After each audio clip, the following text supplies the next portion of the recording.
Can you hear me? Okay. Yes. Welcome, everyone, to the Games Talk Live podcast. I am Jay Fonz, of course, the host of the show. I had Ashen Luca here for a couple of minutes with us behind the scenes, but she was having problems with my program. Her camera disconnected, and she is trying to get back. So until she gets back, me and Hargeet will hold down the fort. I think this is her. So let's go ahead and try to move over to the other. Oh, let me get you in the right place. All right, Luca, do I have you? No, I don't. Okay. Almost. We're going to go ahead with starting the show with Hargeet Chani. Welcome back. This is probably the third time you've been here. I believe think so. Yeah, or at least 3 times. You've been here for quite a bit. I appreciate you being here. I appreciate everybody out there being here. Hargeet, what have you been up to lately, man? So after finishing Starfield, I roll credits on it. Well, I don't know if you can really finish it because you can keep doing more stuff. Yes, you can. I moved on to Baldur's Gate 3, and that turned out to be not so good for me anyway. I heard you were saying that. Everybody I know personally that has played the game has loved it, and you're like the only one that I know that is like, hate it. I hate it. Is it because of the turn base? So it's because of what they did with the turn-based. I played turn-based games, and they're pretty good. It's just this specific one. Now, look, it started like a 360 game, and nothing wrong with that, I guess. From a graphical perspective, that's what it felt like to me.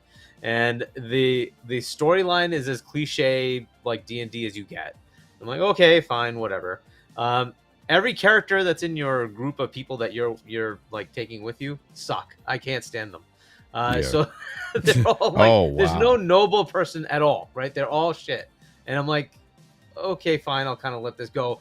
But then the gameplay is just, at least for me, I'm like, look, I expect to be able to have like mages and then, brawlers and whatever, right? And then they can go do things. The brawlers work, the mages don't. Like, you basically get so much magic and that's it. And then and I don't even know how to get it back. And like right at the top, I don't want to give away too much of the story. You're told you're on a time limit, so you shouldn't sleep. And so you can't recover. So you're always low on health. You don't have health packs. I'm like, this is just trash. It's totally bogus. I don't feel connected to it at all. All. And I hate the gameplay.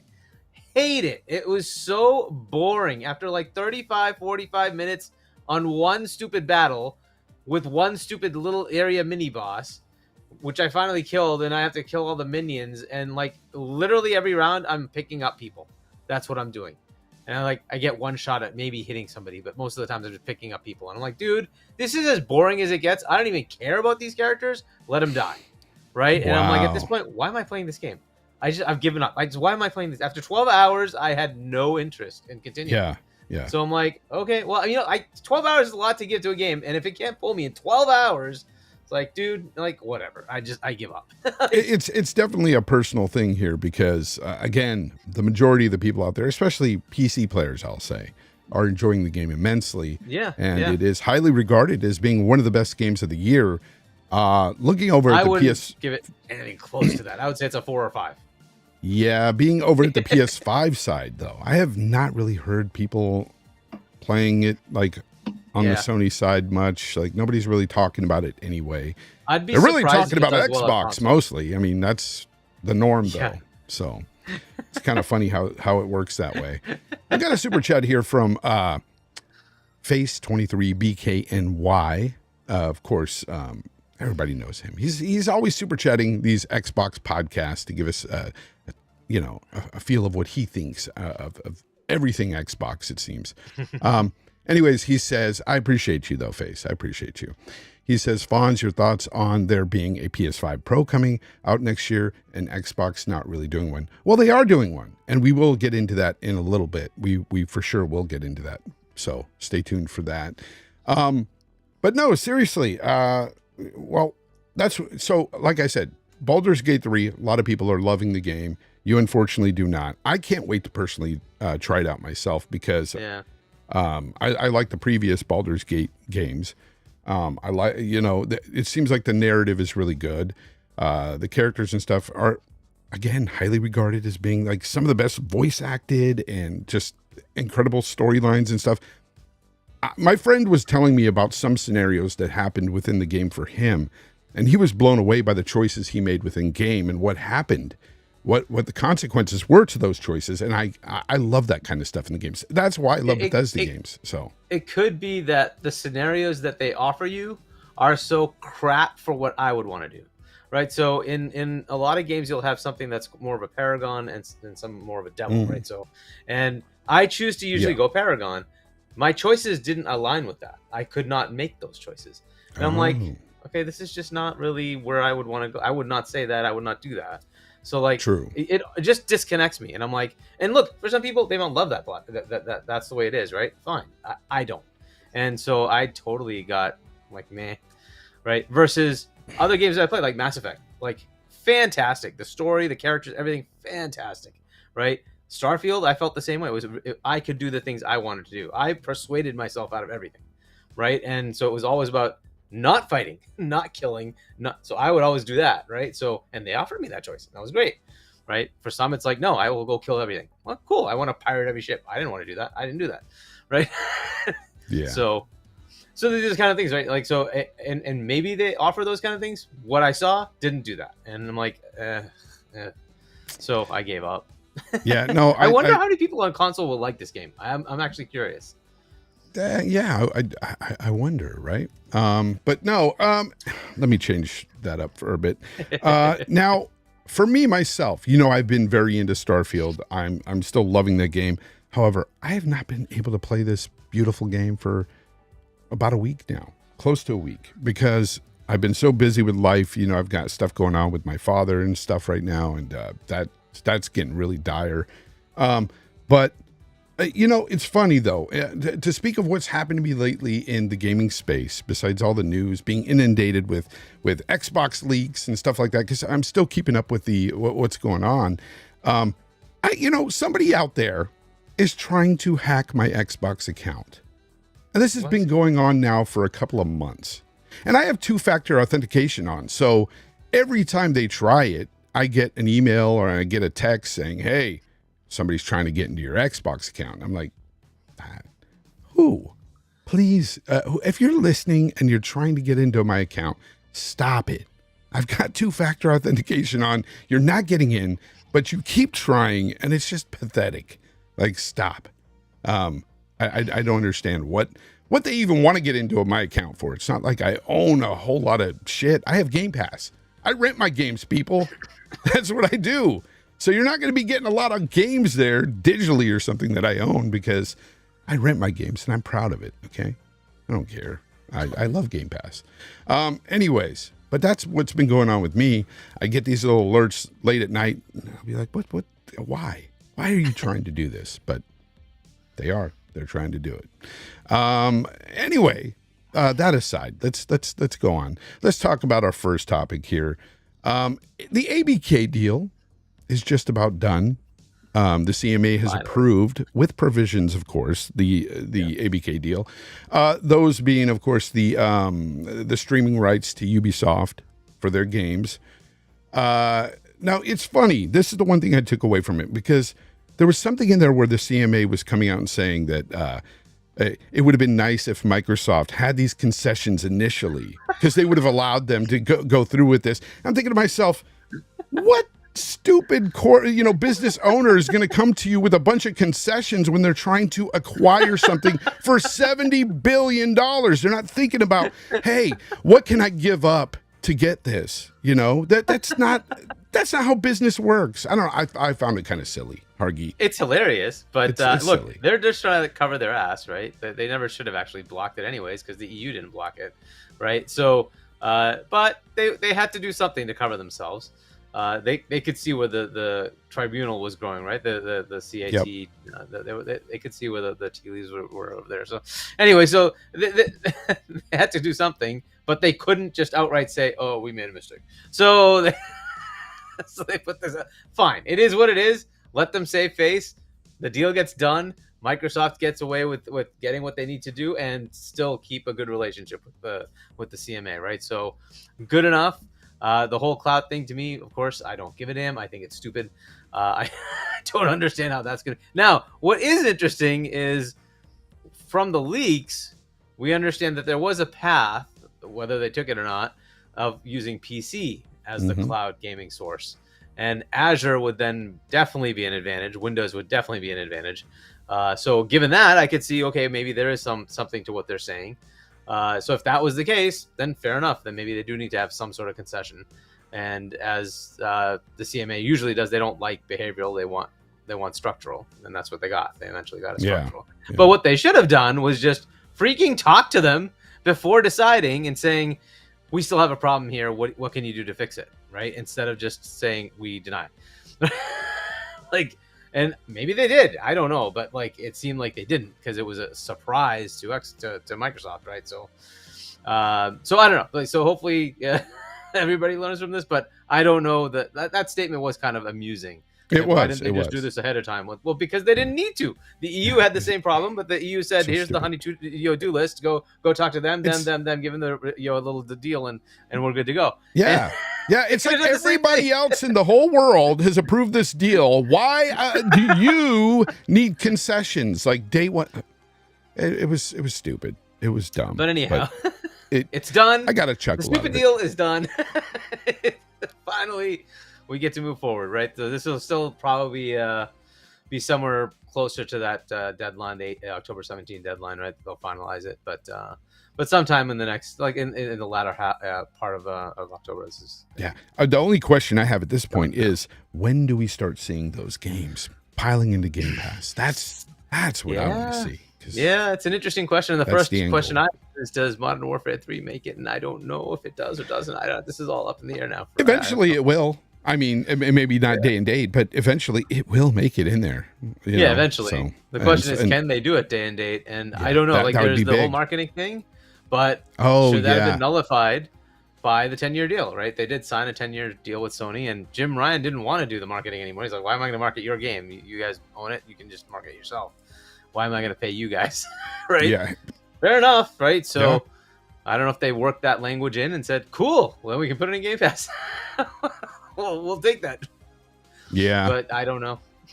Yeah. The good thing is the deal's almost done. And I got an update on Luca. Luca said she might not be able to join back because for some reason, my program is shit for her anyway. That's basically what she's telling me. Her camera is not playing along with it very well. Her mic wasn't initially, but we got that to work. But then her camera crapped out and it's just not playing well with my program here. So unfortunately, she may not be coming back. She said she would try, but I understand, Luca. I get it. My program's crap, I guess. What are you going to do? But no, that aside, I'm glad that this whole ABK deal is over. I'm tired of talking about it. I'm tired of hearing about all this crap. The CMA, all they did was just prolong this, and it's coming soon, people. Oh, wait. Do we have the Ash and Luca? Oh, let me try to get to the other side now. Luca, can you hear us? You hear me? Yes. Am I using my right mic? Of course not. Of course not. Yeah. But you found it earlier, so I'm sure. Nope. Not that one. Technical difficulties. Sorry. Nope. What is going on? Another try. What is life, people? Nope. I thought I heard something. No? No, not yet. No. Cult Classic Cage says, give us the Ashen one. Everybody is waiting for Luca. They want you, Luca. They're here for you. And Hargeet, of course, but she's like, you're trash. Now your voice is really low, so I don't know, whatever mic you're on. How about this one? It's workable. Yeah, I can hear you. Not here. I can hear you. So ABK deal is done, Luca. Pretty much done with provisions. What do you have to say? Last words on this topic, because I want to move on from this. But what do you have to say about that? Well, I'm happy it's over, and I'm glad to be free of it. So yeah, thank you. Me too. Let's just be done. I never want to talk about this shit again. Yeah. Same. I'm with you. All right, so we'll talk about these Xbox leaks that happened last week. A lot of Xbox leaks, and of course, this had to do with the FTC and all the court case and everything. And a lot of people were pointing at the FTC when these first leaked, saying FTC effed up. They leaked all Microsoft's plans and all this stuff. And come to find out, it was Microsoft themselves that leaked their own shit. Hargeet, I mean, I'll go to you, Luca. Did she freeze up? I think she froze up. Hargeet. Dang it. Yeah. What do you have to say about these leaks? Unfortunately, I mean, there's a lot there, right? As far as the leak itself, yikes. Somebody needs a bad performance review or something. You got to be very careful when you're sending data like that. But hey, I mean, it happens. And we get a lot of information out of it. So yeah, sadly, they didn't redact even things like personal email. Well, not personal, but like, actual email addresses, which kind of sucks for those people. They're probably gonna have to change their email addresses. Well, we've seen all kinds of stuff in these leaks, from emails showing Dark Phil wanting to buy Nintendo and buy the world, all the games coming from Bethesda in the next few years. Yeah. But we also got to see that. We'll start with this though. We got to see the next. This goes to you, BKNY. The next console coming, the mid-gen refresh, if you will, of these consoles, the Series S and X. And interestingly, there is no Blu-ray drive, Hargeet. Does this bother you at all? We don't know where this ends up, right? Because these were things from like 2020, right? They were kind of mapping out what they think they're going to do. And then a little problem happened where the pandemic just kept going and going and going and going, and the supply chains got destroyed. I think that Series S refresh already happened, and that's what we're getting now. And it's not going to have the extended features. That was intended to be, the 1 terabyte was intended to be $300. You think so? You think this is the one coming out is the one that is okay? Because the 1 terabyte is $350, and why is that? Because they can't afford it. Like the components are costing so much now that expanding like capability would have to increase the cost, and they can't do it without costing more.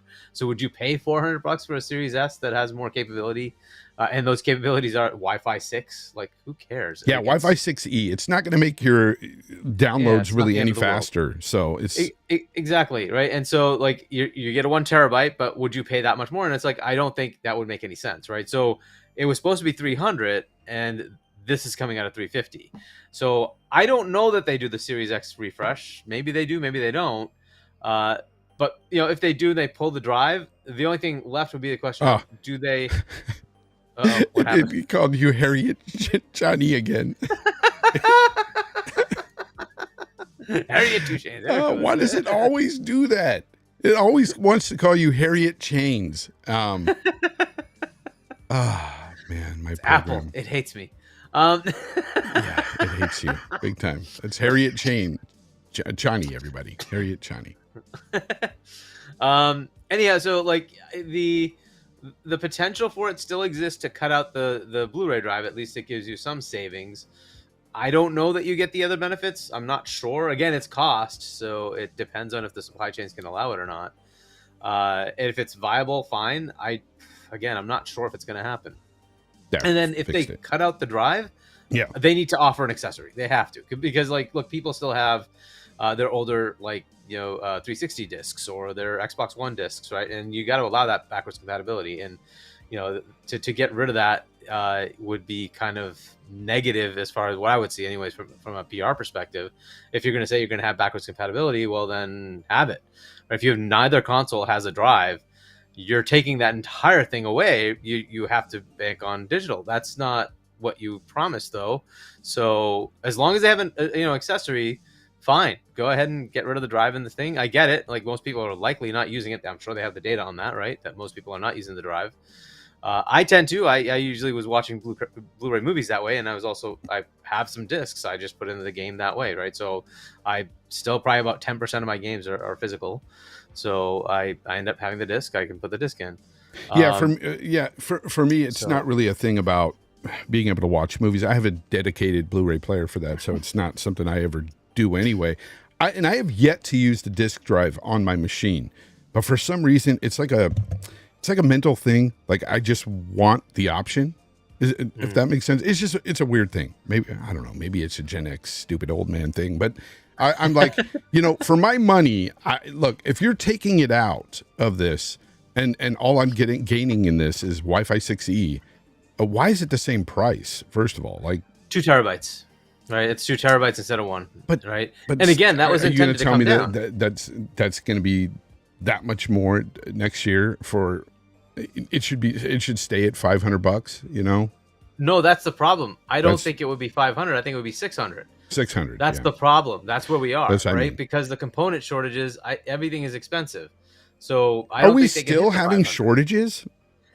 It's still a problem, right? It's still, and it's not specifically just the shortages anymore. All the prices have inflated, right? Like, I know that. Yeah, for sure. The inflation is an issue. And it's not just because of like shortages. It's because of energy prices. Everything is driven by oil, right? The entire manufacturing process of everything is driven by oil. And if oil is like double what it was under the previous administration, is just a reality, and that's going to increase prices of everything. It's just the way it is, right? So that's why every little stupid thing and every little component you bring, everything is expensive. Everything is more expensive, right? And what they were expecting to do was decrease price over time, right? That's what usually we see. Right now, at this point, we were expecting, you're coming into the third year. This holiday, you should see these things come down. You would expect the 500 would become 400, right? It'd be nice, holiday deals where you could see it for 400. That's not happening, right? And unfortunately, this is just the world we're living in. So if they were to do this now, it would be at least 550 instead of having the 500 that you would expect to see, that they were expecting to see. Yeah.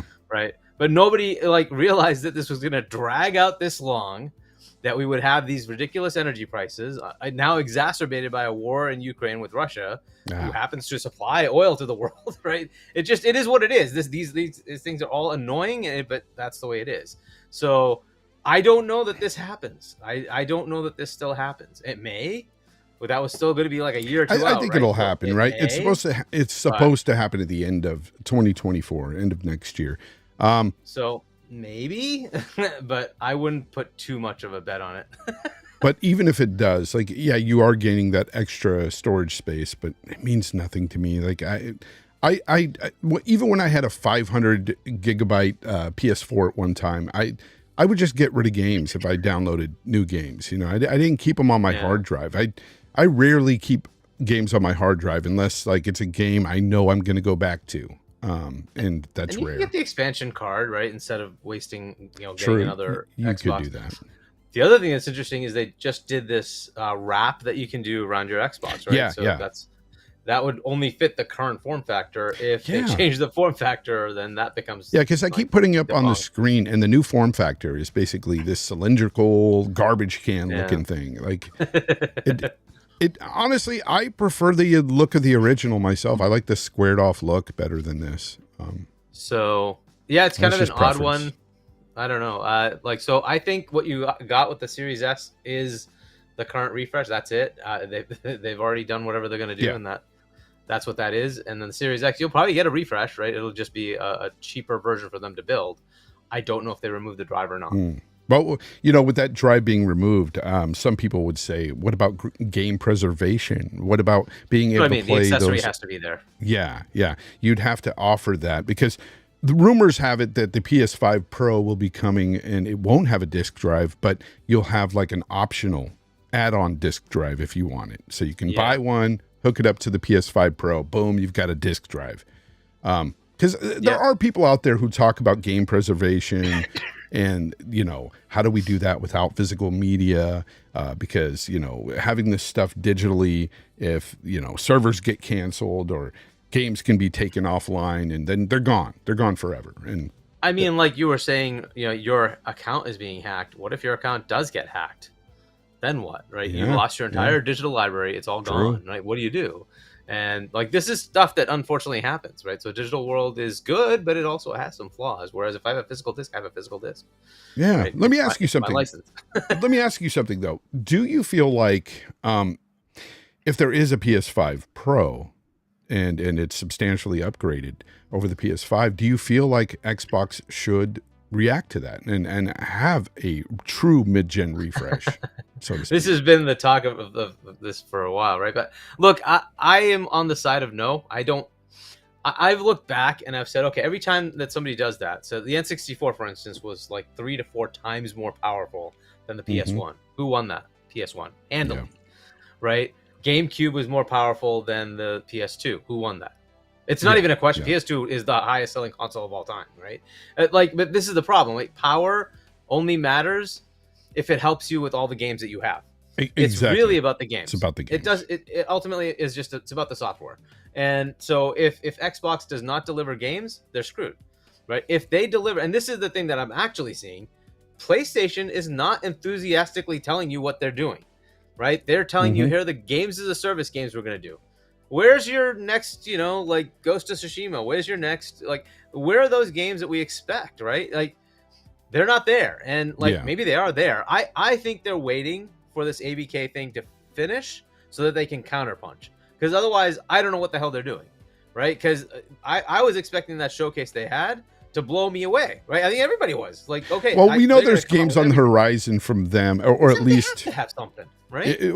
We at least know of like Wolverine. That's a really big one that's coming that we want to see more of, and we've expected that at like the last few shows they've had. We've been like, oh, Wolverine's going to be there. Hasn't been shown.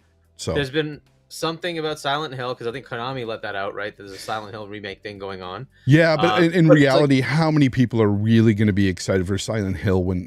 Let's face it, but a lot back in the day, not a lot of people were big on Silent Hill. I am a Silent Hill fan. Honestly, I like Silent Hill. I played the games, I enjoyed them, so I'm looking forward to that. But I know that it's kind of niche in the when you look at the overall grand scheme of things with the gaming and stuff and where these games land. There's not too many people out there that are clamoring for a Silent Hill. It's probably true, except it gives you that buzz on your side, right? Like, here's the stuff that's coming. This is another game. You can just notch it in the list of games that you have. Cool. But that's wait a minute. Before PlayStation guys get on to me for saying that, I'll say the same thing about Alan Wake 2. I'm not huge on Alan Wake. That's a niche game too. But it's one of those games that, yes, there's a core group of people that really love that original game, but it didn't move numbers. Medium, it didn't really move consoles. Or medium, right? That's kind of like that genre. It's like but okay. So, given that that's where they are, right, versus what Xbox has been showing, and they're about to buy, this company up here, Activision Blizzard. That gives them a lot of games. Yeah. All right. It gives them a lot of games. And like, you suddenly are seeing this like list of roadmap of games that are coming out, right? That's Bethesda's games, and then the actual Xbox Studios and Activision Blizzard. Where's the equivalence from the other side? That's going to be the issue, right? And I don't know about the power. It's nice to be able to say you have that, but ultimately, has the power narrative really helped Xbox? I mean, it's never won them a generation. The 360 was less powerful than a PS3, right? Yes. Now, the PS3 ended up winning slightly over the Xbox because they stayed in the market a little longer than the Xbox. They just said, "Hey, we'll just stop the Xbox." Yeah. But we all know that the 360 was we won handily. Yeah, with all the games they had, all the marketing they had for third party and everything, they had some great games on the 360, and that's where they won it. Was the games. It's always going to be the games, and that's where it's gonna be, right? So, if Xbox can get, like they're doing now, right? They're saying, hey, we're going to talk to people in Japan. We're going to get a whole bunch of games there, and they've got a whole slate of things going on over there, right? So, and then they've got all these other publishers and studios locked up for themselves. They own them. That's going to give them a lot of stuff that they're going to be able to throw into their system, plus in Game Pass, right? I just think that's going to be their formula, and if that attracts customers, it attracts customers. That's the way it's going to work for them. I don't think saying, "Hey, I have a 50 teraflop box that costs $1,000." Sure, there might be like 1 million people who buy it, but it's not going to drive anything else. It's good for like console war fodder, but that's about it. Yeah. You need the games for sure. Let me go ahead and pick up this super chat since it's relevant here. Risk it for the biscuit. Thank you very much for the $8. Australian. That's like 340 American here. He says, if the PS5 gets a Pro and starts locking 60 at 4K and the X isn't keeping up, it's a problem. And that'll filter out casuals. Make no mistake, it's an L. I kind of get what he's saying, because if you look at the landscape now, especially on the Xbox side, you look at the gamers, there are a lot of gamers moving to the PC in the Xbox fan base. Today, the Iron Lords have made mention that they are being powered by a PC company now, and they are playing their games on PC right now. So yeah, and that's perfectly fine. Microsoft doesn't care. Yeah, no, and that's not the point. Okay. What I'm just saying is that because you have that option, and people see that the most powerful console or the most powerful platform isn't a console, it's the PC. A lot of people are migrating to that. So, which is fair, right? So, and I would recommend, if you're looking for raw power, you're not going to beat the PC. Like currently, the 4090 is out. Rumors are the 5090, which is like a yearish away, is 70% faster than that. So, I mean, are you going to get close to that with any console? Come on. No. But I think that there's choices. I will say that there's choices that developers are making that hinder the consoles, because I don't think that these consoles are meant to be playing things with like ray tracing and things like that. Like, they're not strong enough for that. And I think that is where they're kind of doing a disservice to these consoles. I think they can get far more better performance out of them. Like, case in point, you look at Jedi Survivor. They finally took the ray tracing out of the performance mode, and it's actually running really good. Well, that's what you do, and it looks good. So I don't see the point. But no, look, another thing that I saw in these leaks that kind of stood out to me is, I don't know if you saw it, but there was a list that came out, a list of games where Xbox was evaluating games to go into Game Pass, right? And they rated these games like that, that to low to high. And one of the games on this list that really stood out was Baldur's Gate 3, being, a medium, thought on their scale here for a possibility of going into Game Pass, right? In other words, what's the potential for them to actually get it? Yeah, and or is it the potentially to get, or how they would rate them to want to have within Game Pass? No, it's ability to get. Okay. What is the potential for them to make that deal? So here's the problem I have with this, though. So Baldur's Gate, being a medium get here, it was $50 million apparently to go into Game Pass day and date. No, it's what they expected. That Larian would take. But here's the thing, 5 million, by the way, right? I don't even think that they would. I don't even think they tried to get this into PC day and date. That would have been a big get for PC day and date. I think, because it's one of the biggest games out there right now. It's one being talked about and everything. But you see other games on this list that are listed, like Ubisoft Just Dance and things like that they're really like looking at putting into Game Pass. And it's just, it's weird where they want these things to be placed at in their evaluation here. I don't know. I look at this stuff and I'm like, most of the games they really want into Game Pass seem to be gas games. And I understand that from a business perspective. Yeah, it makes sense, right? But, when I just keep going back to that Baldur's Gate 3, I'm like, why didn't they do that for PC Game Pass? That would have been massive. It would have helped them out so much. And maybe they tried and it didn't work, and maybe the 5 million was, I don't know. Like, we don't know what happened after this, right? So that was just and we don't know when this was all typed up, right? Yeah, and this was all like, hey, we don't have anything available. What can we look at? And then just give me a ballpark of what you think. They will ask, right? So we have an idea, and then we can try to, from here, go after what we want to go after. 5 million would have been fantastic for Xbox, obviously. It would have been a disaster for Larian, because of what ended up happening. Oh, yeah. It sold really well. So I got confused with the 50 million for Gotham Knights. That was another one. Because during that time, you remember 2021, Xbox had nothing.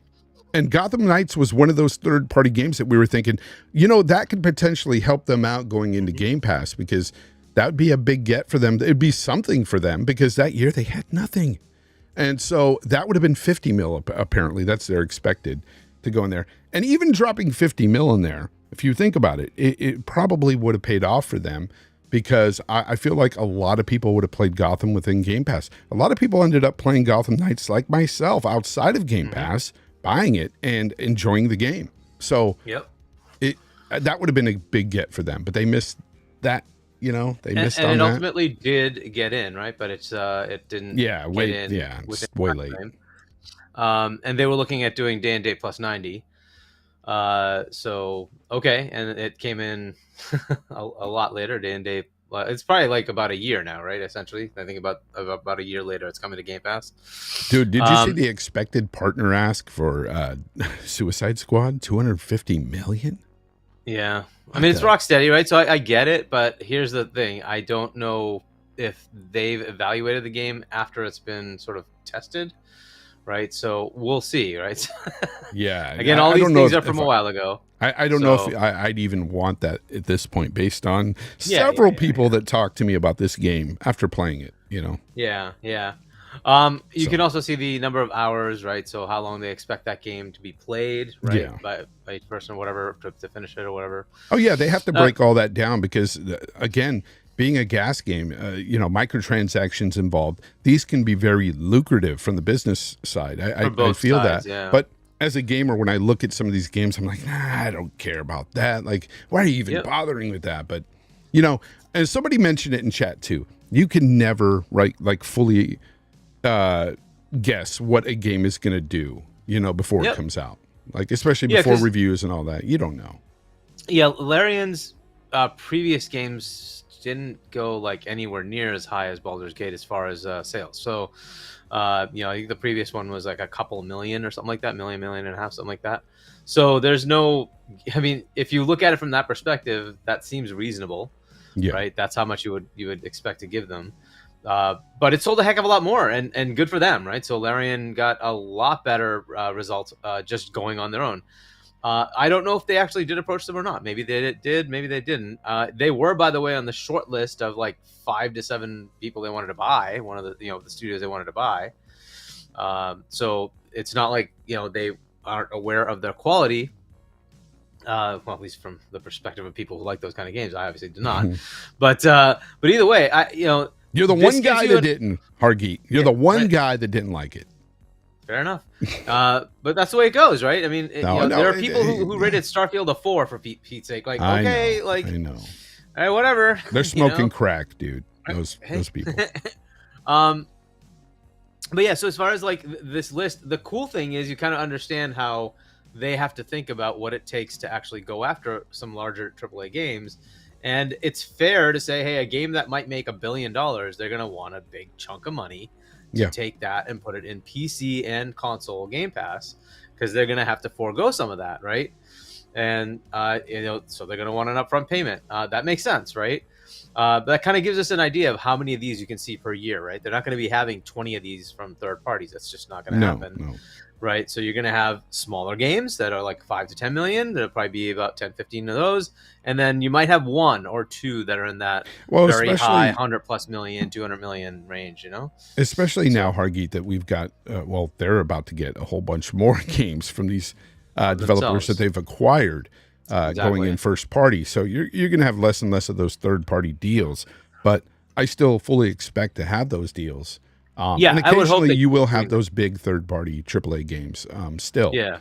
Because variety is the, spice of life, and variety is the spice of any subscription service. I mean, this is what I've been telling people. And like, I posted on Twitter yesterday, I was like, despite what you may think about acquisitions and about consolidation, this is the kind of stuff that needs to happen for subscriptions to be successful and for us gamers to have that variety that we want. I mean, and that's just the facts. I'm not saying anything that's crazy or anything or stupid. And for me as a gamer, I want as much value as I can get. And if that means that more of these companies are going to be acquired and stuff for my personal gain, I'm okay with that. For my value, I'm okay with that. And if that's wrong, so be it. I'm wrong. I don't want to be right. All right. I'll take it. So. Yeah. I mean, And you mentioned like things like Just Dance and why they would go after it. I mean, whether we like it or not, those kind of games have a market. Yeah, they do. and They do. and they want to have Game Pass have applicability to more than just a core gamer, right? So that they can expand their user base. You have to have those family games, and they even list them that way too. They're like, this is family, and you have to have variety. That's so they are going to do that, which I admire. I like that they actually go after more than just the specific category, right? They're like, we want to have broad appeal. We want more people to have whatever they want. I mean, King's going to do that, right? Candy Crush isn't for everybody, but it's for a segment of people, and they make a lot of money off of it. Oh, yes, they do. What the heck? Take advantage of it. This is the kind of stuff that they're looking at: is how do we broaden our user base? They want to jump to that 100 million, right? That's their target for 2030, right? So they want to get there. How do they get there? Well, you have to get more people involved and get more people to like what you're putting in there. So you're going to have every type of game, every type of genre. It's going to have to attract every customer. Yeah. So. Yeah. Well, another thing we saw in the leaks too, along with that mid-gen refresh, is that we possibly might be getting a new controller with haptic feedbacks of some sort. And I put it up on the screen there. Codename is Sebel or Sebel. Yes. I don't know. Yeah. But anyways, new Xbox controller with new features. And of course, trying to go the haptic route, kind of like the dual sense in a way. Not exactly, but something like that.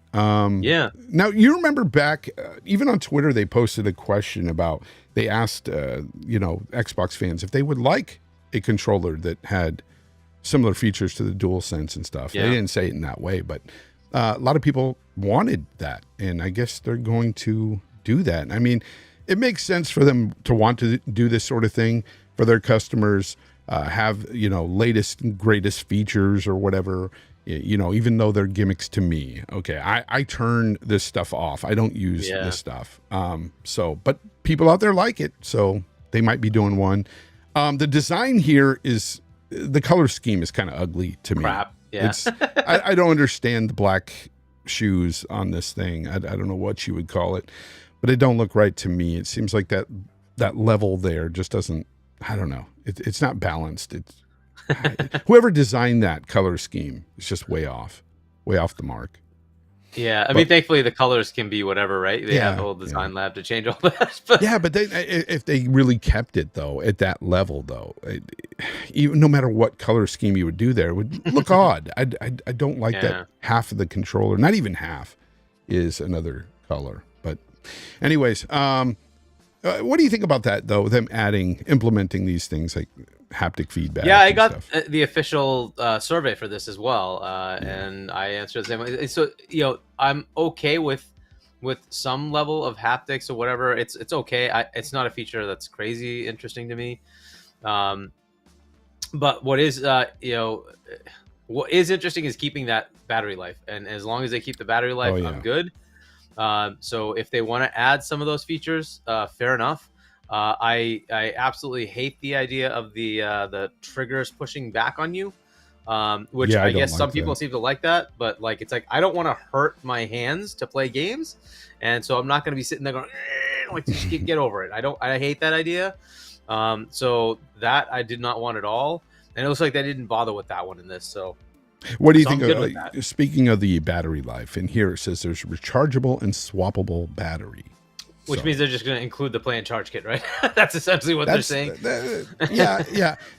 Part of me is hoping they just keep with the ability to use my own batteries or whatever, because honestly, I have a charge kit that uses, AA's, and I use AA's, rechargeable AA's in mine. And I have a full kit for that. So I just swap them out when I need to.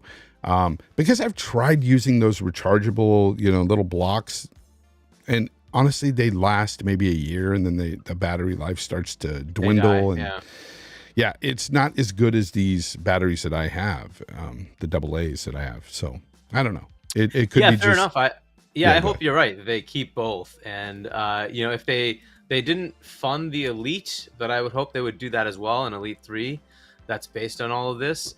Because the Elite, the battery life on that thing is so crazy. It's like 40 hours. That's what I hear. I never have an issue with it running out. I mean, I'd have to like leave it out for weeks or something. It just takes so long for that to be an issue. And the way I keep my controller, just so it doesn't get dusty, it has its own case, and it's in a drawer, and it's already plugged in. So I just basically put it in the case, and it starts charging. So, so when it's in the case, it just has like part of the case is a little mini dock that lets you charge the controller. So it just works. It's pretty good.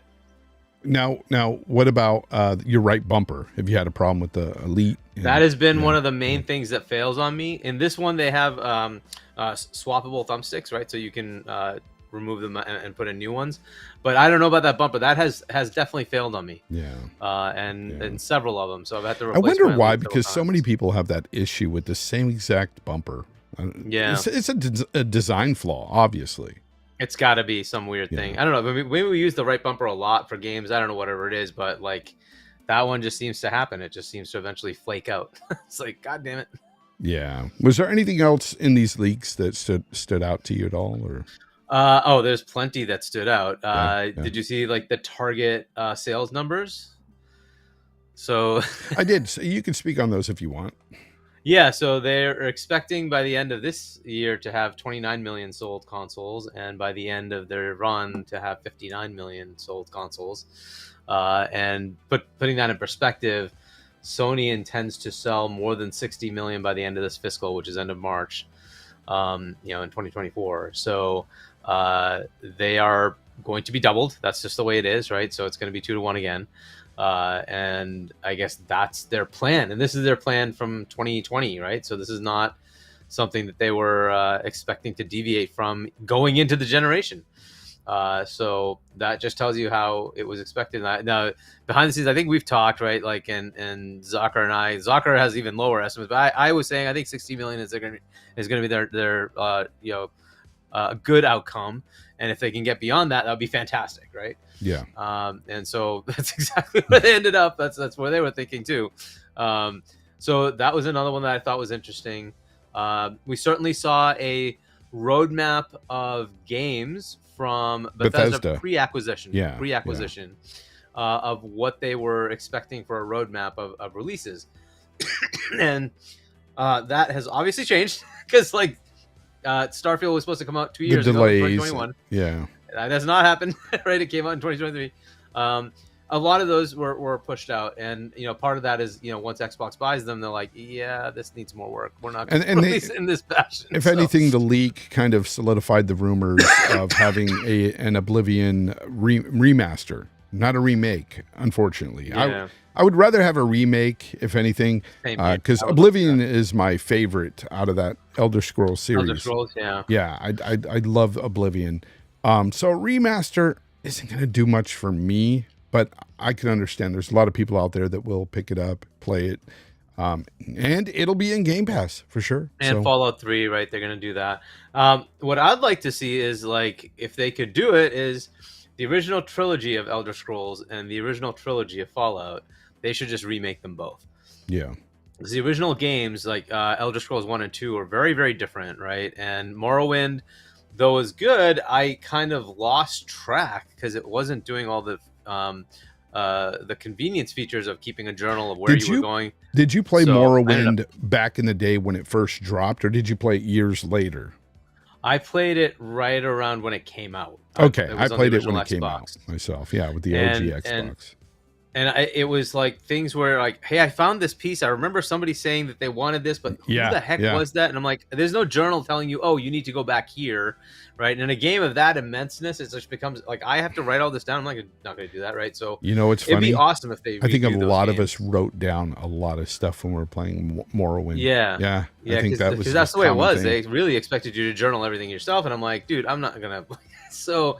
I would love them to redo those three, right? Get it, into a modern convenience factor, right? Of nowadays what we have for quality of life improvements, but make it look like modern games, right? So I think I do the first three, and then Fallout 1, 2, and 3, because Fallout 1 and 2 were also very different, right? And then 3 kind of brought it into a more modern format. But yeah, I mean that would be awesome if they could redo those three trilogies. I agree with you, not remaster. I want them remade. Yeah, me too. But I don't know if Microsoft said that, hey, maybe we should just remake it, right? And we don't know what happened after all that, because this was pre-acquisition, and this is what they were pitching, that this is what we're planning to do as our roadmap. And then Microsoft could obviously change all that as they because even what they mentioned there in that list of games from Bethesda, I do not anticipate that being their entire list of games coming from Bethesda for the entire generation, because it'd be very lackluster if it was. Because like there was a project there mentioned that of course was Hi-Fi Rush. Hi-Fi Rush, yeah. So Project Haptic or something. Anyways, something like that. So yeah, so the list of games there, we've already got some of them, and then some of them, like the Fallout 3 and Elder Scrolls Oblivion, were rumored for months. I heard that rumor, but yeah, so they're it's going to come to fruition for sure. We're going to get those games. The other thing that they brought, go ahead. One other thing that came up is the Nintendo email, right? But yes, the Nintendo part of it was actually kind of a diversion if you think about it, because it was really just one of the, I think it was a board of director person that was asking, hey, what is the potential of getting Nintendo? And in a polite manner, Phil was like, oh, I would love to do that, but that is not going to happen. There's no chance of that happening. So we can just put that aside. I will keep working with them. If in the future, essentially, they would have to go away from hardware, become Sega, right? Become a publisher instead of doing hardware. Yeah. In that world, yes, there's some potential for it, and obviously Microsoft would never walk away from a potential to acquire somebody as freaking awesome as Nintendo, right? They would definitely keep their ear to the ground for that, right? So, but part of it mentioned, hey, we're evaluating Valve. That's a much more interesting one to me. That seems to just get us, like Valve just mentioned Nintendo. Oh no, but like, dude, Valve, like, have you thought about what that means? Like, that could be very interesting, right? So, and I don't know where that went, right? This was a message from a while ago. This was way before the acquisition of ABK or even thinking about that. Exactly. So, and then there was another one that said, hey, it was maybe the same one. By the way, we're also looking at Zenny and WB. Yeah. And with WB, there's the issue of the IP, and with Zenny, there's the issue of valuation. Right, and I guess they worked out the valuation issue, and eventually, obviously, ZeniMax happened. WB has not happened, and WB since then has been transformed to Warner Discovery, and they're in massive financial unhappiness. So it's kind of an interesting status for them to be in. And could they be working out some deal with them as well, right? So, there's a whole bunch of things that are on the table. Obviously, would we expect them to go into a Warner thing, or would we expect them to go into a Japan thing, expand mobile, go get some smaller things that doesn't require any regulatory approval, right? There's a whole bunch of potentials after. Well, the thing for them is they've been high on global dominance, or trying to get there anyway. Well, global dominance is just relevance, right? I would global relevance. Yes. That's what they're trying to do. That's a perfect way to say it. Global relevance, people, not dominance, relevance. Yeah, relevance. So they're definitely going to go into Japan more, I'm sure, and try to strike more deals at least before they acquire anything big there. Sega's always a possibility. We've heard that rumor for a long time now, and I'm sure they've been in talks with that. I doubt that they haven't. It's just something that just keeps coming up all the time.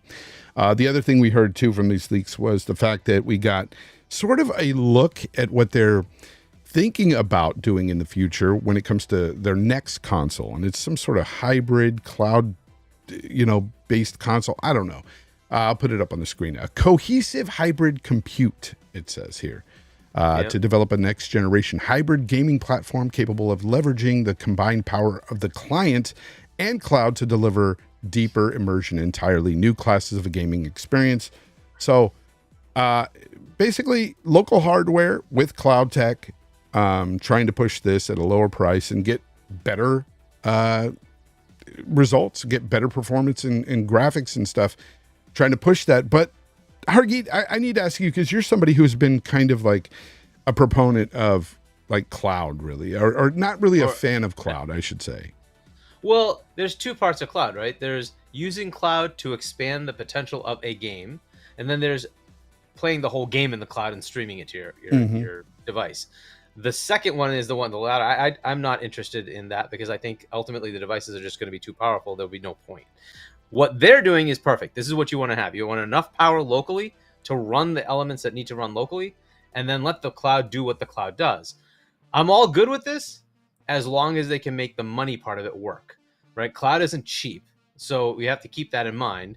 And so if this came along with, say, $100 a month subscription to enable cloud gaming, right? So instead of paying $5 a month for gold, you had to pay $100 a month to enable that cloud gaming.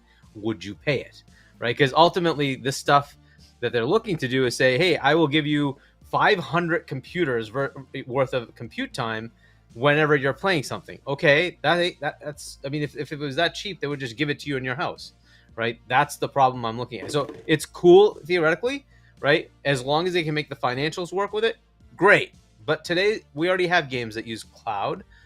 Play Call of Duty, play Halo. Guess what? You're using cloud. There's no way around it, right? Yeah. You're all that stuff is happening in the cloud, right? The game is being played here, but the interactions are all happening out in the cloud. So that's fine.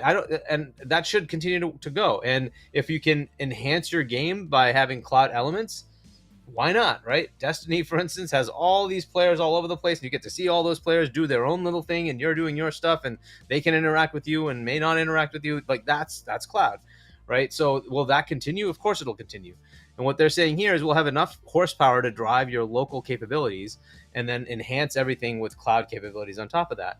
Now, where it becomes really interesting is if you get to like the ChatGPT level and say, most of your interactions with any character are actual AI-driven things coming out from a cloud, right? That could be a total. So every gameplay will be different, right? Because everybody is going to be personalized to them. So when you're talking to somebody, it's going to be contextualized to you and your gameplay. Right, like you bumped that guy over there. I like that guy. I don't know why you did that, and like suddenly, like everything just changes, right? Like it just becomes so contextualized to what you did, right? And that could be which is the hope, which is the hope awesome, for a lot of us gamers. I would love that, and I've seen people implementing, this high level Chat GPT sort of thing within games. Some games out there. And there's been some pretty cool interactions that I've seen, and actually NPCs looking over at a person that you describe in the room, and they'll look over and look at that person and tell you a little bit about that person and stuff. There's some really cool things that could come out of this, and I think that's what a lot of these developers are looking at right now. And I think this is why you've got a lot of you've got the actors and guild and everything. They're all striking because of this AI, the potential that this could take over, and because it's true. AI could be a really big thing in all these industries, and the gaming space would be no different. However, I think this is where it would thrive. I think the gaming scene is where I personally really want to see this stuff thrive. There's so much potential. It could totally change how the games are. But to your point, there will be those kind of issues, right? So, and fair or unfair, however you look at it, right? There are human beings involved who do real jobs, and those people are going to push back to say, hey, no, we need to still do these things.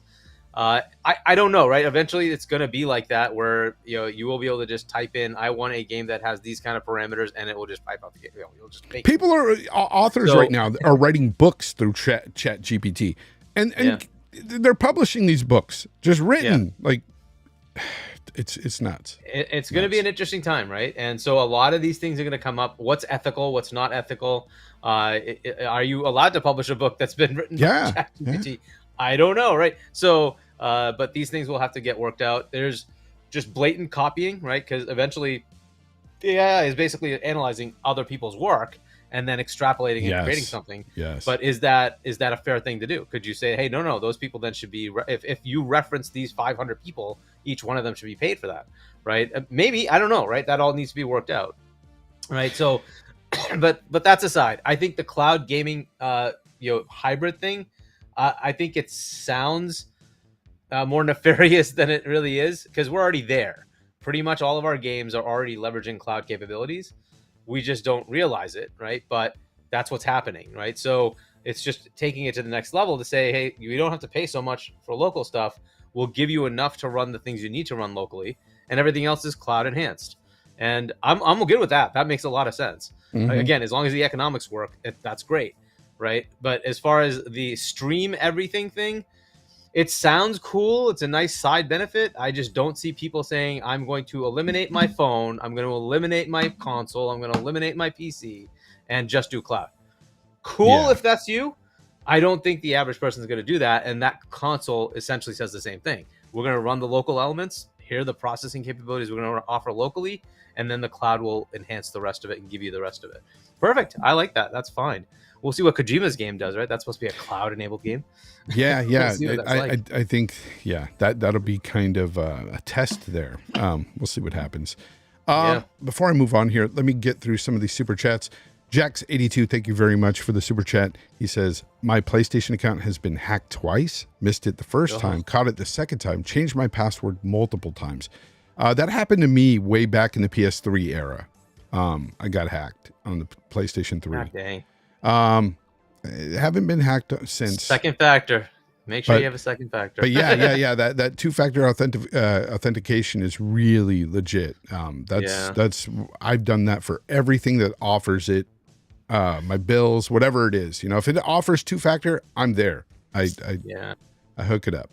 Danny Passion Official, thank you very much. He says, just saying hello, happy Sunday to everyone. Happy Sunday, dude. I hope you have a good one.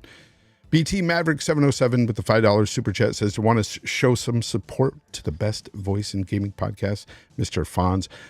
He meant to say Hargeet. So what's up, Hargeet, aka Gaz's dad? Appreciate your knowledge on what you bring. Yes, I appreciate that too. I'm glad he's here today.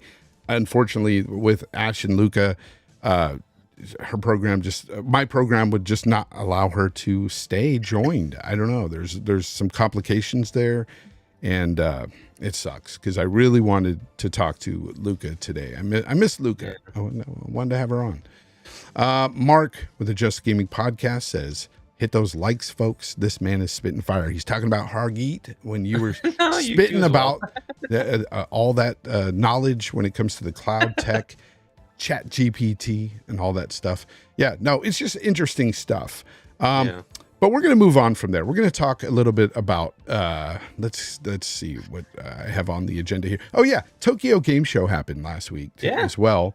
Was there anything there that really, kind of sparked your attention or that made you perk up and say, ooh, this is actually a decent show?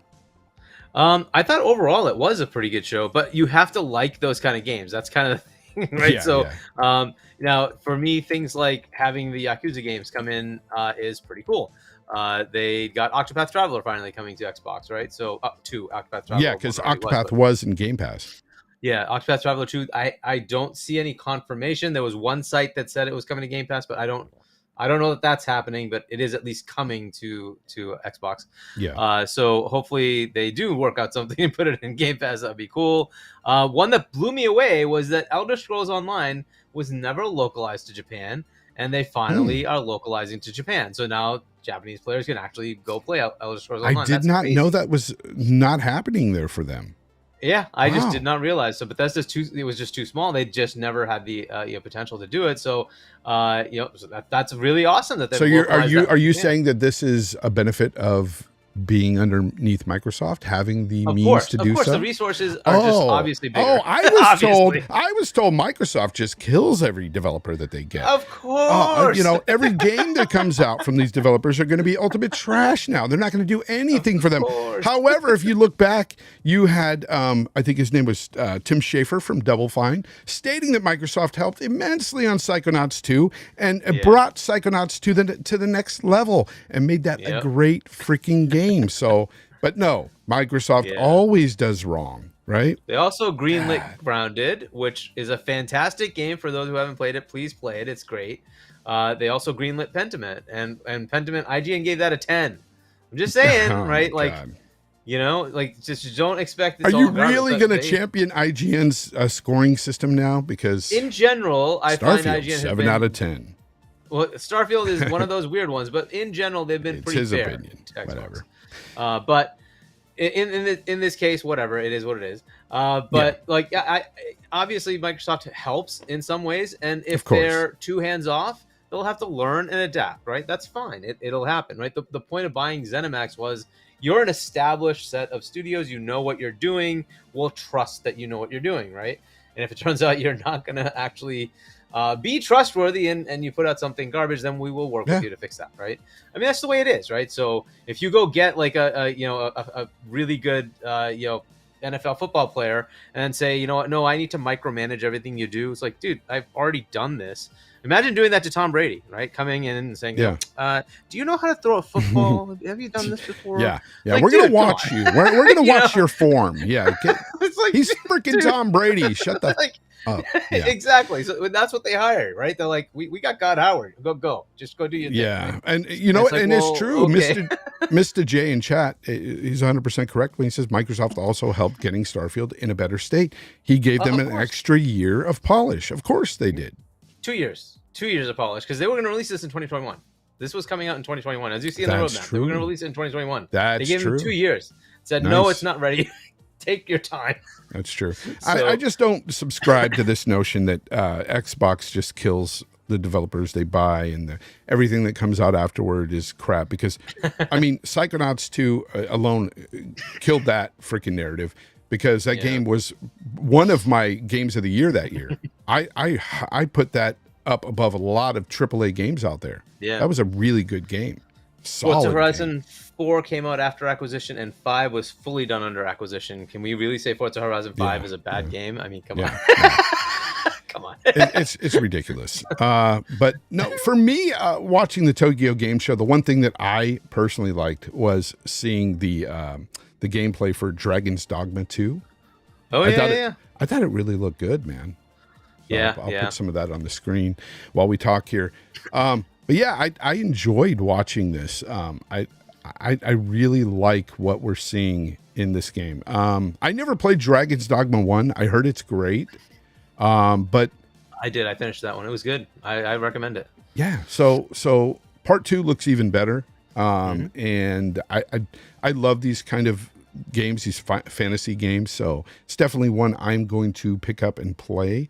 I will get this when it comes out, but it looked like a really cool game to me. Chat, was there any games there that you saw at the show that you were like, whoa, can't wait for that? Usually Tokyo Game Show is not the show where Xbox is really going to show a ton, but there's the Phoenix Wright Ace Attorney stuff, and so the one that's already out on Xbox is going to Game Pass. Yeah, and then they're releasing the next set, which is pretty cool. Hopefully the rest of them eventually come up as well. But I ended up buying that, playing it, and liked it. It was fun. So when it comes to Game Pass, check it out. Why not? It'll be in Game Pass. It's not a very actiony game. It's much more of a detective game. So if that's something you're interested in, check it out. Yeah. No, it's definitely one of those. I don't know. The show was just okay for me. It was just okay for me. Yeah. But Dragon's Dogma was my highlight. Dragon's Dogma 2, I should say. But that said, I want to ask you something, though, Hargeet, before we end the show, because I'm going to end it pretty soon here. It's going to be a shorter show today. Got a lot going on. I got to go see my dad today. So I'm going to be ending it soon. Now, I wanted to ask you, Spider-Man. When you think of the Spider-Man franchise on PlayStation 5 or PlayStation 4 even, would you consider this an RPG? Hell no. And the reason why I ask you that, this is just a fun little topic. So I was replied to when I was talking about how, okay, first let me read you this, okay? So Daniel, at Daniel 118-05874-6532-22145. That's so stupid. Anyways, he says, in Spider-Man, you're literally role-playing as Spider-Man. Action plus role-play plus game, action role-playing game. These people do not understand what makes or what constitutes an RPG within the RPG genre of gaming. At all. At all. And this was in response to me telling Reforge Gaming, who had this video out there telling people about how God of War was an RPG, how Ghost of Tsushima was an RPG. And I'm like, no, those are action adventure games. They are not RPGs. By the very definition. Well, because people look at a role-playing game as being, okay, so I'm role-playing as this, role-playing as... Well, you're role-playing as a block in Tetris. Is that an RPG? No. It's stupid. So, I had posted out there, I said, I can't wait to play the RPG Forza this October. You know, I'm just like, Right? no, come on. It's dumb. Man. Spider-Man is an RPG. Yeah, I mean, But look, I blame Reforged for that, because he's claiming all these putting this out PlayStation there. games are RPGs, and I'm like, no, they have And- RPG elements, but there's nothing you do in these games that shape the character at all. You are these characters within these games, and nothing deviates narratively or anything. Like you'll get the same outcome as everybody else in these games. Which is the intent. It's a normal action adventure game. They're Yes. not an RPG. Yes, they're great. They're great, but they're not RPGs. Is your choices matter, right? That's the whole point of an RPG. Plus, you like my playthrough of Starfield is going to be radically different than your playthrough of Starfield. I was just talking to Colt the other day, like, and he never unlocked the ability to do lockpicking. He basically had the bare level, and I'm like, dude, you didn't get the other ones? Like, I get a whole bunch of things by just having the ability to unlock things, and like, and that alone just changes the way you play the game. Like, you go a different direction, right? And like, that's the whole point. You choose your path. Like, I want these things. I like this. I like that. Right? Look at this. So it's Mario Kart. Refudge Gaming. What the hell kind of avatar is that? Oh my god! I love it. Spider-Man is an RPG, he says, and so was Mario Kart. You guys just don't have the superior intellect to see that. You just don't get it. It's just You don't get it. It's just You know, I need another camera over here to talk to, and you know. Look, at the end of the day, I don't. You know, understand I don't even want to speak on that man, because he's a charlatan. I've said it from day one. The guy is playing everybody out there that is just giving him their dimes. It makes no sense to really follow that person's just his line of shit. It's because that's The what Godfather's a rom-com, of course. You know? But no, look, everybody needs entertainment. I get it, and you know he's a smart person. He's not dumb. He's just playing people, and this is all for clicks and stuff. I mean, calling these things RPGs, he knows deep down. Look, like the problem here is simple. Microsoft has a lot of Western RPG studios, right? They're going to have a very high amount of them, and it's like, no. Microsoft cannot have anything. Microsoft is always going to be crap. They don't have games, you see. It has to be the PlayStation does everything Microsoft does 20 times better. It's like, dude, just like, why don't you ask your platform to do things for you instead? I mean, one of the craziest things is they keep saying that Microsoft Xbox is irrelevant, and yet the only thing they're talking about is the irrelevant Xbox. Why are you not talking about your own stuff? Like, I mean, they've got Baldur's Gate 3 right now that they were championing for months, or at least a month, and they're not playing it. They're they're on Twitter talking about Xbox. And what Xbox needs to do. You know, maybe they should concern themselves with what PlayStation needs to do and what they need to show at their showcases. Where's that? Yeah, exactly. You know? So the ones that are good at this, right? The ones that are actually fair about this, they do say that. Like, I'm not seeing anything from PlayStation. What's going on? The other ones are just saying, Xbox exists. It's terrible. They're irrelevant, except they're only relevance to you because they're the only ones that are relevant to you because that's all you ever talk about. Yeah. So apparently PlayStation is irrelevant because you don't talk about them. Maybe you should consider talking about them. You know, all the high caliber, you know, I'll say high caliber content creators for Xbox anyway, they all critique Xbox. They all criticize them when needed. We critique all three. It happens all the time. But you don't really see that on the other side. You normally just see them say, there's nothing to see here. You know, nothing's on fire over here, guys. Look over there. It's Xbox. They're the ones that are doomed and gloomed. And it's like, no, look, there's a big acquisition that just got approved by the CMA. Things are going to get better for Xbox. I mean, it's not going to get any worse. They're getting more from a gamer perspective. I look at it and I see my freaking Game Pass getting bigger, getting better, more value added. I'm great with it. So why are you upset about it? Like, even if you didn't like these game streaming services or whatever, fine, that's you. But we like it and we are enjoying this stuff. What does it matter if I like this stuff? Like, just relax. Like, go play your PlayStation if that's what you want to play. I don't go to anybody's thread that's positive on any PlayStation game, any PlayStation anything, or even Xbox. Anybody's positive thread, even if I don't like something, and just be negative about it. I don't post negative things underneath positive things because I don't want to bring people down. That's not my goal. Yep. I will criticize these corporations, these plastic boxes when need be, but that's it. Like I don't have any motivation outside of that to attack somebody over what their preference is. It's weird to me. It's weird, Hargeet. It's weird. It is what it is, though, right? It's funny. One of the other things that came out of this was somebody extrapolated all the profit levels of each of the platforms, and it turns out PlayStation is the least profitable, even though it has the most revenue. Right? Yeah, I saw that. What was that for? Like a quarter or something that they made more money or something? I think it was an annual or something like that. Because I think at the time there was no big acquisition by Xbox, but I think Sony had bought Bungie, so they had spent more. But still, it was funny to see that chart and see them making more profit. Yeah, I mean, the acquisitions don't count as far as your revenue stream, because an acquisition is just a cash asset being transferred over to another asset, right? So those are outside of these, profit and loss statements. So it's the same. Like, it's not like Microsoft is going to say, "Hey, we spent $70 billion on Activision. That hits your profitability." It doesn't. It's an actual asset transfer, and that asset transfer has been transferred to this division, and then they will just have a revenue stream and an amount of profit that they generate. And that's how it's going to look anyway. So it's the same. It doesn't matter. So it looks like Microsoft slightly does better in profit than PlayStation. But what I really find interesting is then the entire narrative of Colin saying that Game Pass is not something that can sustain. Well, I guess it sustains better than PlayStation.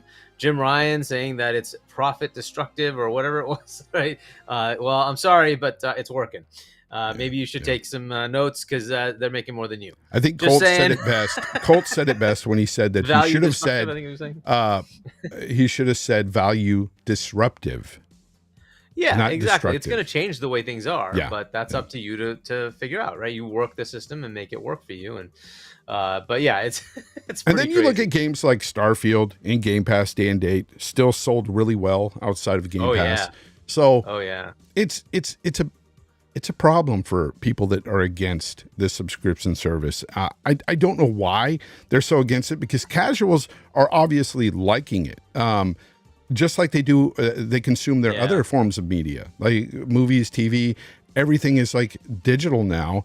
There's a lot of people out there, and I've argued with people before because I still hold on to certain movies and stuff that I really want to see in like 4K Blu-ray, because you get better bit rate, and so it looks a bit better than the streaming version. So, but it's just it's a me thing. It's a me problem, right? But the masses out there prefer consuming that through streaming platforms, and that's fine. Like I understand that. Even though I personally like the physical disc for that, I don't go attack people for liking wanting to watch a movie on Netflix. I don't care. Yeah, exactly. I don't care. Watch it. It's great. Yeah, watch the movie. Exactly, right? So, look, in that case, you actually have a difference, right? Where there's a potential, the quality level is higher with the disc versus the stream. Mm-hmm. In this case, literally the same game. You're playing the same game, whether you download it through a subscription versus buy the physical or there's no bit rate issues. There's no it looks exactly the same. You're downloading the exact game. Because basically when you get the disc, you're downloading the game anyway. Yeah, you're just getting a digital license on your disc. It's a freaking coaster at the end of the day. Refudge Gaming says MBG and I are working on a great co-stream. Topic: Series S bad. This stream will go for 72 hours. Don't miss it, guys. Also, gift 45, not just members, Refudge. Remember, you have to say 45 VIP members, because those start at $12.99 a month. Nice. So nice. He gets a bunch of those. So that's why I'm saying, people, the man makes a lot of money here on YouTube, if you get what I mean. And that's why he just plays to a certain crowd and makes them like him so much that they give him money. That's the thing. That's the big It's thing. working. It works. So that's his freaking thing. Yeah, exactly. His grift is working. He's a hustler. He can do what he wants. whatever. Good for him. Just don't get played. I'm just telling you, don't get played. The other thing that was interesting is Series S is the larger console base. I think we kind of figured that out. At the beginning, it was 75-25. Apparently, it's come close to 50-50 now. Yeah, it's almost 50-50, which is better than I thought. I honestly thought it was around 65-45. That's what I was thinking. I thought it was 65% in favor of the Series S. That is something to keep in mind, that like every time we talk about how the Series S is irrelevant or should be phased out, it's like that is Xbox. Like that is right the now console. It's Be careful. It's big. Most players are playing on it, right? So, and that's why the power thing. It's just like it's all about the games at the end of the day. I mean, the Switch shows you that 100%. Literally, right? But yeah, it's always been there in our face from the very first console generation. It's about the games. It's about games. Yeah. And Xbox is getting better at those. Starfield for me is an incredible experience. I can't wait to finish this game and then explore the other games that are coming. Not just from Xbox, but like Phantom Liberty, the DLC for Cyberpunk 2077. It looks really cool. They've made a lot of changes there that make the game even better. You played that game, right? Yes, and I loved it. I played it when it came out on the Series X. I had 2 crashes my whole game. I had some bugs. Yes, I'd be lying if I said I didn't, but nothing that killed my gaming experience or immersion. Yeah. But yeah, I'm kind of happy I didn't, because apparently they've changed so much in the game now, and I never got a chance to, because I was like waiting. I'll wait for the patches, Finally, it's gotten to the point now, I think, where it's patched up where it should be, right? So I'm going to play that. I liked the game so much back then, and I hardly ever do this. I started a second playthrough after I beat it, and I'm about halfway through that playthrough, and now with this new patch, I can go back to that playthrough and finish it off. They recommend start again. They recommend to start again. I'm going to go ahead and finish this off. It so much. Really, it really is. I'll see what it does on the second playthrough. If it's jarring or whatever, I'll just start over. But it's not a big deal. Yeah. Anyways, guys, that's the end of the show. I have to get out of here, but I want to thank everybody who came by today, of course, live here on the stream, and everybody afterwards listening on streaming platforms or even right here on YouTube. I appreciate you. And Hargeet, let everybody know where they can find you, because you're not a man on many social media platforms at all. You have a gamer tag, HChani, and you have a Discord, which is also HChani. Same thing. No numbers or anything needed, just HChani. And then, of course, we'll be on Tuesdays or on RDX. Yes. So you can check that out on Dealer Gaming's channel, 8 o'clock Eastern, U.S. Eastern Time. And then I'm also on Primetime Gaming with it's Double Barrel Gaming, which Boom's channel, at 7 p.m. U.S. Eastern Time. And every now and then back on Go Live, right? So still part of Game On Daily. And I was on yesterday. Yeah. Which was a great fun episode. We went for a long time, like 4 hours or something. So check that out. We had a lot of fun. We had post up along with me. So yeah, it was fun times. But I don't have any social media. I appreciate you, Hargeet. And you know what? It's a good thing you don't, because Twitter is a cesspool of toxicity like no other. It is it's a platform that I find amusing at times, but for the most part, I hate it. I'm really only there to talk to people, get guests for the show. Yeah. I'm not really there for the interaction with just, the crazy people out there, because there's a lot of them on there. If you want to find crazy, it's Twitter. Or X. I'm sorry. Yeah. Now it's X. It's X. Power of X. Yeah. Such a stupid name. I don't know why he changed. Which they're gonna charge everybody or something. I hear there's something about like they're charging everybody. I don't know what's going on. By the way, speaking of X though, and that guy, Elon Musk, last night was pretty cool. I got to see the what is it? The SpaceX satellites going up into the space. You know how they have the train of satellites going up. I got to see that last night. Showed my daughter. She was like, "What is that?" Like she was looking at it like the world was about to end. She was like, "Oh my God, is that UFOs?" No, it's satellites going up. They're not coming down. It's just Elon Musk. Yeah, it's Elon Musk and his crazy satellites. Yes, it's so weird how many satellites he's putting around the globe. Like, it's kind of scary. It's like, what happens if those were to just come crashing down? They Oh, will, yeah. and I mean, this is kind of one of the headaches we have, but that's a whole other topic. It's a whole other topic. Anyways, guys, thank you very much for showing up today. I appreciate all of you. Until next time, game on.